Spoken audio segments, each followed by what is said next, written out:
여호와 보시기에 정직히 행하였을 때라고 한 제목으로 말씀을 증거하도록 하겠습니다. 아하시아 왕이 예후에 의해 죽임을 당하자 그의 어머니 아달랴는 왕의 후손들을 모두 죽이고 스스로 왕위에 올랐습니다. 그에게는 여러 아들이 있었지만 유다를 침략한 블레셋 사람들과 아라비아 사람들이 그들을 끌고 왔기 때문에 막내 아들 아하시아 외에는 아무도 남지 않았습니다. 그 아들마저 죽자 아달랴는 자신이 왕위에 오르기 위해 모든 왕의 후손들을 몰살했는데 그 중에는 자신의 손자들도 있었습니다. 그나마 다행인 것은 아하시아의 누이인 여호세바가 조카인 아하시아의 아들 요아스를 빼내어 죽임을 당하지 않게 했다는 것입니다. 후에 요아스가 왕위에 올라 40년간 통치를 하게 되는데 그 1년의 과정은 우리에게 몇 가지 신앙의 교훈을 주고 있습니다. 첫 번째, 사람들을 잘 만나야 합니다. 아달랴는 북이스라엘에서 가장 악명이 높은 아합 그리고 이세벨의 딸로 남유다의 여호람과 결혼을 했습니다. 여호람은 아버지 여호사밧과 달리 우상을 숭배하며 악을 행했습니다. 그의 아들 아하시아 역시 아합의 집과 같이 여호와 보시기에 악을 행하였는데 이 모든 것이 아달랴의 영향을 받았기 때문입니다.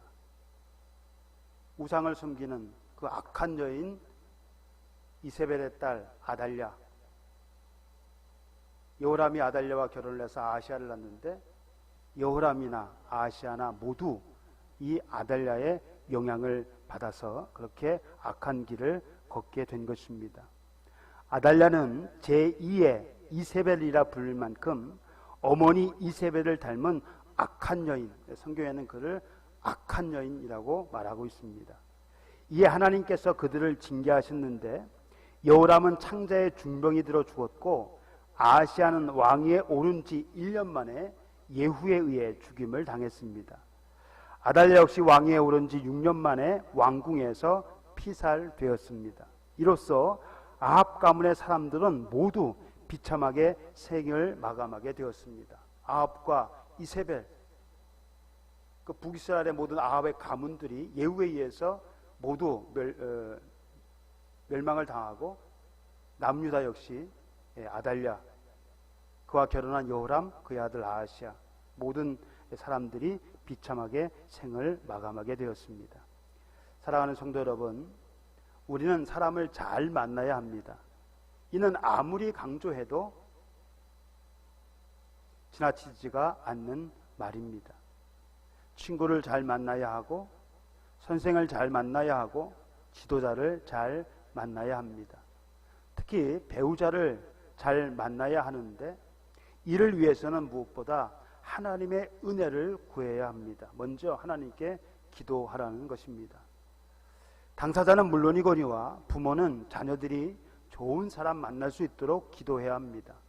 아울러 자녀들을 신앙으로 잘 양육해야 합니다. 그래야 자녀들이 다른 사람들에게 좋은 친구나 선생 혹은 배우자가 될 수 있기 때문입니다. 우리가 좋은 사람 만나기를 원하는 것처럼 상대방도 그런 사람 만나기를 바라고 있습니다. 누가 나쁜 사람을 만나서 인생을 망칠 그런 사람이 어디 있습니까? 항상 좋은 사람 만나기를 원하죠. 상대방도 마찬가지라는 겁니다. 그러니까 서로에게 좋은 사람이 되어야 한다는 거예요. 우리의 자녀들이 무엇보다 믿음의 사람이 되고 가장 중요한 것이 바로 믿음의 사람입니다. 이 땅에서 잘 먹고 잘 사고 형통한 것이 중요한 것이 아니라 그보다 더 중요한 것은 하나님의 사람, 믿음의 사람이 되는 것. 그래서 우리의 자녀들이 믿음의 사람이 되고 좋은 사람으로 인정받으며 또 그런 사람들을 만날 수 있기를 소원합니다. 두 번째 교훈은요, 우상을 제거해야 한다는 것입니다. 우상을 제거해야 됩니다. 아달랴가 아하시아의 아들들을 죽일 때 당시 대제사장이었던 여호야다의 아내 여호세바가 아하시아의 아들 요아스를 구출하여 그의 유모와 함께 성전 골방에 숨겨서 죽임을 당하지 않게 했습니다. 그렇게 6년의 세월이 흘렀습니다. 그리고 7년째 되던 해 대제사장 여호야다가 용기를 내어 요아스를 왕위에 세우려는 계획을 짰습니다. 그리고 지혜롭게 그리고 치밀하게 일을 진행시켜 아달랴를 죽이고 요아스를 즉위시킵니다. 이로써 아달랴로 인해 단절되었던 다윗 왕권이 회복이 되었습니다. 아달랴가 자기가 왕위에 올리려고 손자들, 아하시아의 아들들을 다 죽였어요. 자기가 왕이 됐는데 그 가운데 유일하게 요아스, 그의 고모 여호세바가 이 요아스를 구출하여 6년 동안 숨겨놓았던 것이죠. 그리고 7년째 되는 해에 이 여호세바의 남편 여호야다 대제사장이었는데요. 이 여호야다의 주도로 이제 요아스가 왕위에 오르게 된 것입니다. 그래서 아달랴로 인해서 단절되었던 다윗 왕권이 다시금 회복이 되었습니다. 요아스를 왕으로 세우는데 성공한 여호야다는 곧바로 종교 개혁에 착수합니다. 먼저 왕과 백성으로 하여금 여호와의 언약을 맺어 하나님의 백성이 되게 했습니다. 왕과 백성들로 하여금 여호와만 섬기며 하나님의 말씀을 준행하겠다는 언약을 체결한 것입니다. 그동안 백성들이 우상을 숭배하고 있었단 말이죠.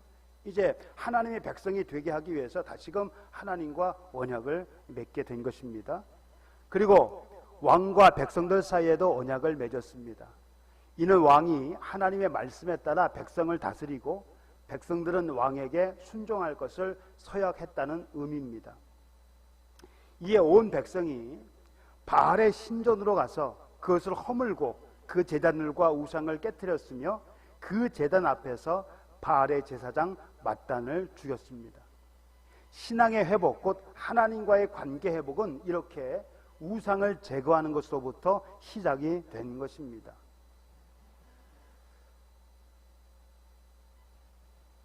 왜냐하면 신앙을 회복하는 데 있어서 가장 큰 걸림돌이 바로 우상이기 때문입니다. 야곱이 형 에서를 피해 밧단 아람의 하란으로 도망가던 중, 밧단 아람으로 갔다는 말도 있고요, 또 하란이라고 하는 말도 있는데, 그래서 하란은 밧단 아람의 한 도시입니다.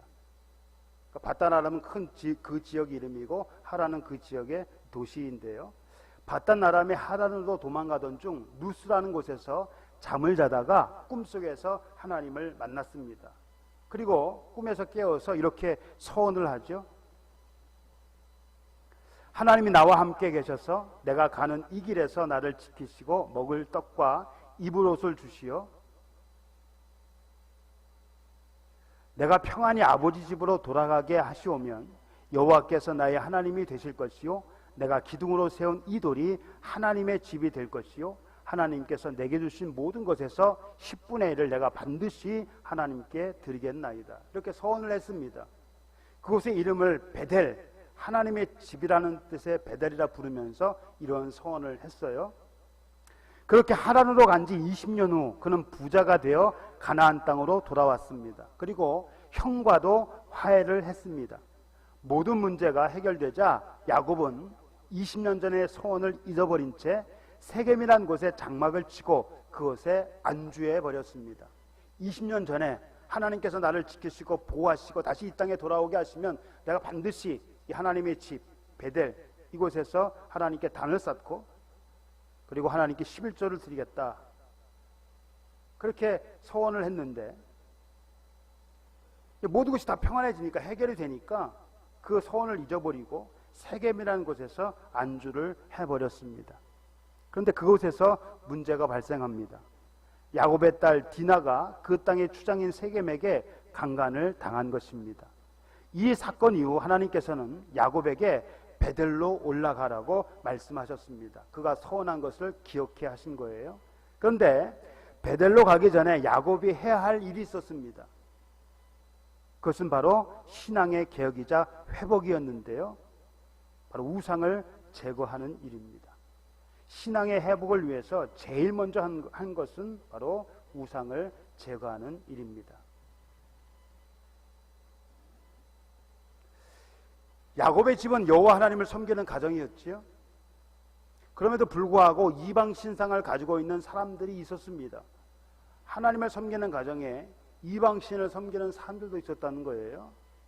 그 신상은 대부분 드라비람이라고 하는 가정의 수호신, 큰 것도 있고 작은 것도 있는데요. 대부분 아마 작은 거였던 것 같아요. 드러나지 않는 것, 몸에 가지고 다닐 수 있는 것. 그리고 귀고리 부족이었습니다. 귀고리 부족. 그러니까 귀고리를 하는데 부족처럼 그렇게 하고 다니는 거예요. 야곱의 처 라헬은 아버지의 드라빔을 훔치기도 했고, 사사시대를 거쳐 왕정시대에 이르기까지 백성들은 드라빔을 알게 모르게 섬기기도 했습니다.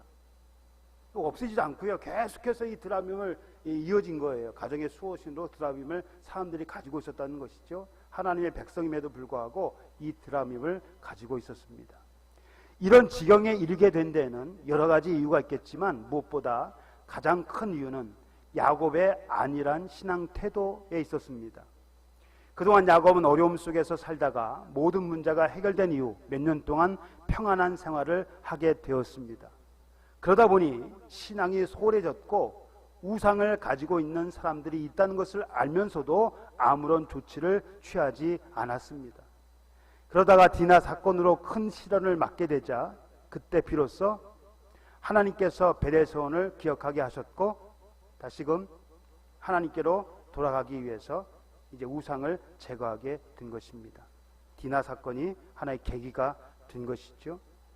이에 야곱은 다시 하나님의 관계를 회복하기 원했습니다. 그래서 그 첫 단계로 우상을 없애야겠다고 생각했는데 바로 하나님과의 관계 회복에 있어서 가장 큰 걸림돌이 되는 것이 바로 우상이기 때문입니다. 하나님의 백성이 되기로 언약을 맺은 유다 백성들 역시 개혁의 첫 단계로 바알의 신전으로 가서 그것을 허물고 그 제단들과 우상들을 깨뜨렸습니다. 우상은요, 어떤 형상만을 가리키는 것은 아닙니다. 하나님보다 어떤 것을 더 사랑하고 섬기며 의지하는 것이 있다면 그것이 사람이든 재물이든 우상이 되는 것입니다. 사람이 섬겨야 할 대상은 하나님 한 분밖에 없습니다. 세상의 모든 만물은 하나님께서 만드신 피조물이기 때문입니다. 피조물인 사람이 조물주이신 하나님을 섬기는 것은 당연한 일입니다. 그럼에도 불구하고 사람들이 우상을 만들어 섬기는 이유는 자기 자신을 위해서입니다. 하나님을 위하여 살아야 하는데 자기 자신을 위해 살고 있으니 그것이 바로 우상 숭배인 것입니다. 따라서 신앙의 회복을 위해서는 무엇보다 신앙의 가장 큰 걸림돌인 우상을 제거해야 합니다. 만일 우리에게 하나님보다 더 사랑하고 섬기며 의지하는 것이 있다면 모두 떨쳐버리고 오직 하나님만 섬기며 그분의 말씀을 청종하는 신앙의 사람들이 되기를 바랍니다. 세 번째 교훈은 불신앙의 씨앗을 남겨두지 말라는 것입니다. 불신앙의 씨앗을 남겨두지 말아야 합니다. 요아스는 7세의 왕이 되어 40년간 유다를 다스렸습니다. 그는 제사장 여호야다가 살아있는 동안은 여호와 보시기에 정직히 행하였을 때 다만 산당들을 제거하지는 않았습니다. 하나님 보시기에 정직히 행했으나 산당만은 제하지 않았다. 그럼 산당이라는 것이 뭡니까? 산당이라는 이 어원의 그를 직역을 하면 고소, 누굴 고소한다 이것이 아니라요, 높은 장소란 뜻입니다. 높은 장소. 사람들이 이 신전을 섬기는 이 산당을 높은 곳에서 설치를 했어요. 그래서 이 산당은 가나안 사람들이 자신의 신을 숭배하던 장소였는데 하나님께서는 모세를 통해 이스라엘 자손이 가나안 땅에 들어가거든 이런 산당을 다 헐어버리라고 명령을 하셨습니다. 물론 성전이 없던 시기에는 이스라엘 백성도 산당에서 하나님께 제사를 드렸고요. 솔로몬도 기브온 산당에서 1천번째 제사를 드렸잖아요. 성전이 세워지기 전에는 이것이 용납이 되었단 말이죠. 그러나 예루살렘의 성전이 건축된 이후 산당 제사는 더 이상 허용이 되지 않았습니다. 그러므로 산당은 제거되어야 마땅했지만 대부분의 왕들이 그렇게 하지 못했습니다. 그래서 여전히 백성들 가운데는 산당에서 제사하는 사람들이 많았는데 이는 우상 숭배나 다름이 없었습니다. 따라서 요아스가 그 산당을 그대로 방치해 둔 것은 잘못이었습니다. 불신앙의 씨앗을 남겨두었기 때문입니다. 다윗 이래 이스라엘이 멸망하기까지 산당을 제거한 왕은 둘밖에 없습니다. 남유다의 20명의 왕, 그 중에서 8명 정도는 비교적 좋은 평가를 받는 왕이었는데 그 8명이 다 산당을 제거한 것은 아니에요. 그 중에서 2명의 왕, 그것이 누굽니까? 바로 히스기야와 요시야입니다. 다윗처럼 여호와 신앙에 투철했던 두 왕, 다윗과 같이 그런 마음을 품고 하나님을 섬겼던 왕만이 산당을 제거했는데 그것이 바로 히스기야와 요시야라는 겁니다.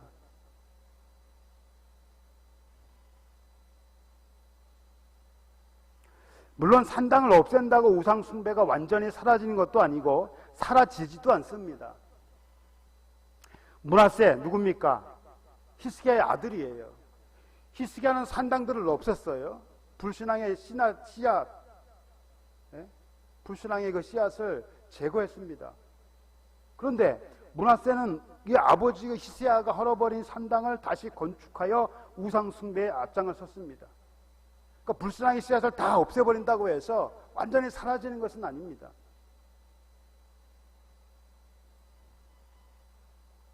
단지 우리가 할 일은요, 히스기야나 요시야처럼 불신앙의 씨앗을 남겨두지 않도록 신앙에 최선을 다하는 것뿐입니다. 우리가 할 수 있는 것, 최선을 다해서 할 수 있는 것은 최선을 다해서 해야 된다는 것입니다. 불신앙의 씨앗을 남겨두지 않도록 신앙에 최선을 다해야 합니다. 마지막 4번째, 끝까지 신앙의 길을 걸어야 합니다. 여호야다 제사장이 죽은 후에 유다의 지도자들이 요아스를 찾아와서 자신들의 말을 듣도록 설득을 했습니다. 이게 무슨 말이냐면 우상 숭배를 허락해 달라는 거예요. 그 전에 했던 우상 숭배, 지금 여호야다가 살아있을 때는 요아스가 여호야다 말만 들었습니다. 율법을 어기지 않고 하나님 말씀대로 살려고 노력을 했죠. 여호와 앞에 정직히 행했습니다. 산당들 다 없애버렸어요. 우상 숭배를 못하게 했습니다. 근데 여호야다가 죽자 유다의 지도자들이 요아스를 찾아와서 우상 숭배를 해달라고 허락을 해달라고 간청을 했습니다. 다른 신들을 섬기게 해달라고.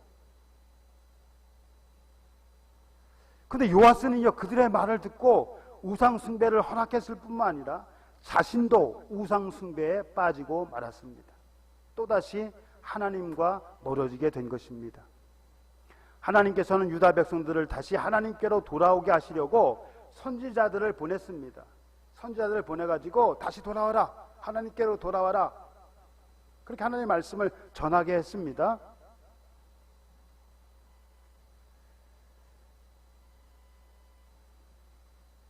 특별히 하나님께서는 여호야다의 아들 스가랴를 백성들에게 보내셔서 그들에게 하나님의 말씀, 곧 유다 백성들이 하나님을 버렸기 때문에 하나님께서도 그들을 버리셨다는 그 말을 전하게 했습니다. 여러분, 이 여호야다 아들 스가랴가 누굽니까? 여호야다가 누구예요? 요아스를 왕위에 세웠는데 큰 공을 세운 제사장, 그 제사장의 아들 스가랴를 백성들에게 보냈습니다. 스가랴의 말이라면 듣겠지 라고 보냈는데, 그래서 하나님께서 너희를 버리셨다, 너희가 하나님을 버렸기 때문에 하나님께서 너희를 버리셨다라고 그런 말을 전했습니다. 사람들이 그 말을 듣고 회개하고 다시 하나님께로 돌아왔으면 좋으련만 그들은 오히려 왕의 명령을 따라 스가랴 선자를 성전 마당에서 돌로 쳐 죽였습니다. 요시야가 그를 돌로 쳐 죽이라고 했어요. 성경을 여기서 뭐라고 얘기하냐면, 성경 기자는 요아스 왕이 이와 같이 스가랴의 아버지 여호야다가 베푼 은혜를 기억하지 아니하고 그의 아들을 죽였다라고 기록을 하고 있습니다. 이 요아스는요, 여호야다 때문에 목숨을 보존할 수 있었고 왕위에 오를 수 있었습니다.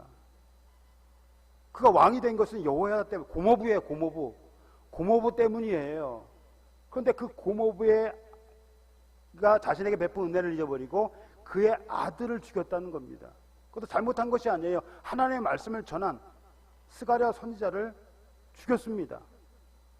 한마디로 배은 망덕한 사람이 바로 이 요아스입니다. 요아스는 그의 아들을 죽임으로 은혜를 원수로 갚은 사람이 되었습니다. 배은 망덕한 사람이 된 것입니다. 이 하나님께서는 아람 군대로 하여금 유다와 예루살렘을 치게 하심으로 하나님을 떠나 우상을 숭배하며 온갖 악행을 저질렀던 사람들을 징벌하셨습니다. 이때 부상을 당한 요아스는 신하들에 의해 죽임을 당했습니다. 여호야다 아들 스가랴를 죽인 것에 앙심을 품고 불만을 품은 사람들이, 그 신하들이 어떻게 여호야의 아들을 죽일 수 있는가? 거기에 불만을 품은 이 신하들이요, 부상을 당한 요아스를 죽였습니다. 그래서 요아스는 이렇게 비참한 삶을 마감하게 됐습니다. 대제사장 여호야와 함께 종교 개혁을 일으키며 무너진 성전을 중수한 요아스였지만 끝까지 신앙의 길을 걷지 못하고 우상 숭배에 빠짐으로 영예롭지 못한 왕이 되고 말았습니다. 요아스처럼 신앙으로 시작했다가 불신앙으로 끝나는 사람들이 적지 않습니다. 신앙의 길을 간다는 것이 쉬운 일은 아니기 때문입니다. 그 길은 자기를 부인하고 자기 십자가의 길을 져야만 갈 수 있는 길입니다. 그래서 예수님께서 자기를 따르는 제자들에게 누구든지 나를 따라오려거든 자기를 부인하고 자기 십자가를 지고 나를 따르라, 그렇게 말씀을 하신 거예요. 이 길은 좁은 길입니다. 좁은 길. 가기가 힘들어요.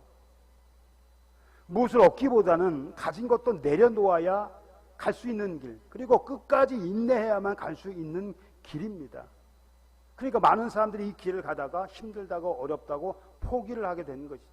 또 세상을 사랑하는 것, 옛 습관을 버리지 못하고 다시 세상으로 돌아가는 사람들이 많다는 것입니다. 그러나 신앙에는요, 왕도가 없어요. 쉬운 길이 없습니다. 신앙은 어려워요. 신앙에는 왕도가 없고 정도, 바른 길만 있을 뿐입니다. 한 가지밖에 없어요. 무엇을 얻기보다는 가진 것도 내려놓고 끝까지 인내해야만 갈 수 있는 길이 바로 신앙의 길입니다. 사랑하는 성도 여러분, 우리는 신앙의 길에서 벗어나지 않고 끝까지 신앙의 정도를 걸어가야 합니다. 그러기 위해서는 신앙의 길을 가로막는 장애물들을 먼저 제거해야 합니다. 신앙의 길을 가로막는 장애물들, 얽매기 쉬운 죄, 무거운 짐들, 그런 것들을 다 제거해야 됩니다. 그것이 우상일 수도 있고 세상의 염려일 수도 있습니다. 하나님보다 더 의지하고 섬기는 것, 혹은 세상에 대한 염려, 재물에 대한 염려, 먹고 사는 문제에 대한 염려 때문에 많은 사람들이 신앙의 길을 가다가 멈춰서고 돌아서고 옆으로 빠져나가고 그렇게 되는 것이지요. 그래서 이 신앙의 길을 가로막는 장애물들을 제거해야 합니다. 또 혼자 걷는 것보다는 같이 걷는 것이 서로에게 큰 힘이 될 수 있습니다. 그래서 믿음의 동역자를 만나는 것도 필요합니다. 이 길이 힘들기 때문에 서로 격려해주고 위로해주고 같이 용기를 내어 걸어갈 수 있는 믿음의 동역자들, 그것을 만나는 것이 또 필요하기도 합니다. 그리고 중요한 것은 끝까지 인내하는 것. 인내해야만 신앙의 결실을 맺을 수 있다는 것입니다. 예수님께서 누차 말씀하셨잖아요. 성경의 기자들도 이 얘기를 했잖아요. 끝까지 인내해야 된다. 그래야 신앙의 결실을 맺을 수 있다. 우리 함께 우리 교우들, 우리 한 사람도 나거저 없이 신앙의 경주를 완주할 수 있기를 주님의 이름으로 기도합니다.